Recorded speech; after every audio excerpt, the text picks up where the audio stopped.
So this is the Storytime app. Storytime is an app that allows you to read books together with a child over video chat. There are over 250 books available, and pages appear the same on each screen, so whatever you see on your screen, the other person sees the exact same thing. It's great for grandparents or parents who travel. So when you first open the app, you can choose to add the Three Little Pigs to your stories for free.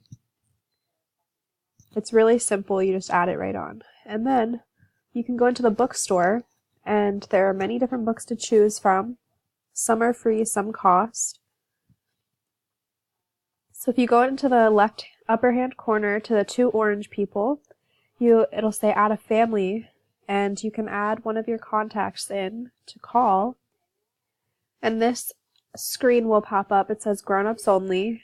You can tap and swipe downwards with 2 fingers so that children aren't getting in and adding your contacts on their own. And you just add them from your contacts or add them manually. So this is what one of the stories looks like when it's pulled up. This is an example from the Three Little Pigs. When you tap on it, the little finger icon in the right-hand corner comes up. Here's another page. It's very simple. You just swipe to turn the pages. And this is what the screen looks like while you are using the app. You can see the 2 faces in the top corners and the book at the bottom.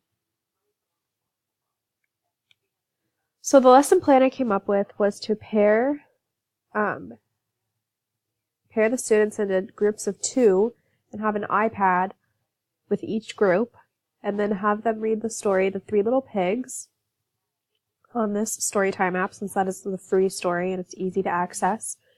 And then have them complete a worksheet with their partner to figure out if the story is a fairy tale or not. So from this lesson, they'll learn how to determine if a story is a fairy tale, and it's a great way to utilize the app.